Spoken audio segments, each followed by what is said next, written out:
jurisdiction ng COMELEC, may invoke na natin, mapapatupad na natin ng sapat ang ating election laws. Kaya naman, sa mga kumakandidato, tandaan lang, lagi po tayong tatalima sa pinag-uutos ng COMELEC. Simula bukas, March 28 hanggang May 10, 2025 ang panahon ng pangangampanya para sa lahat ng tumatakbo sa mga lokal na posisyon. Nasa 40,000 ang mga lokal na kandidato para sa paparating na eleksyon mula gobernador hanggang sangguniang bayan o panlunsod members. Sana, huwag naman tayo makakaistorbo sa ating traffic at huwag tayo makakaistorbo sa pagtulog ng mga kababayan natin na maagang-maaga palang madaling araw ay meron na kayong pinapatugtog.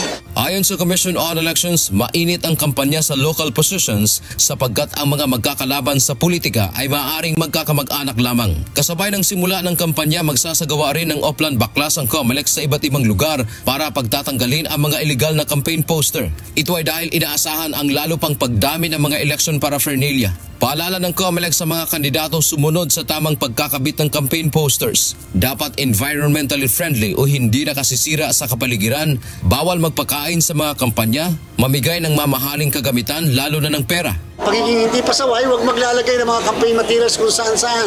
Common poster areas, 2x3 ang sizes. Sa private properties, pwede maglagay, pero magpapaalam sa may-ari. Baka naman hindi gusto na may-ari ang ganyang kalalaki na pinaglalagay po ninyo. Gagamit lamang tayo ng biodegradable materials.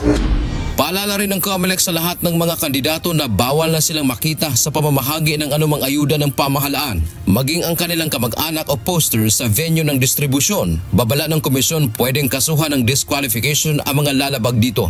Maaari rin itong maging dahilan para bawiin nila ang exemption sa isang ahensya kapag may makikitang paglabag sa distribution ng ayuda. Pag sila pinagbigyan ng social worker at yan ay nai-report sa amin, pasensyahan tayo. We can easily remove the exemption granted to a particular area nung kung saan pinapamahagi ang mga ayuda. Huwag po natin i-compromise yung nararapat sa mga kababayan natin. Ipinatutupad na rin ang regulasyon ukol sa spending limit ng lahat ng mga kandidato.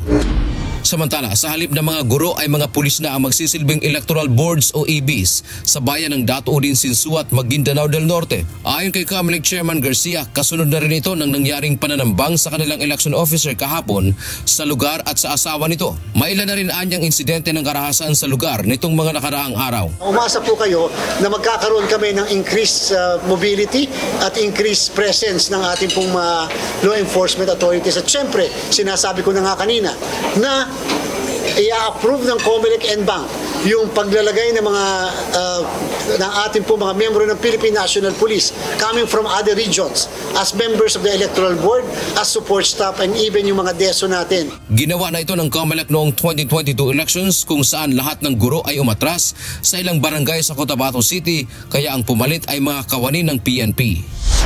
Nasa 7,000 pulis ang sinasanay ng COMELEC na maging electoral boards bilang reserba sakaling kakailanganin sa araw ng halalan.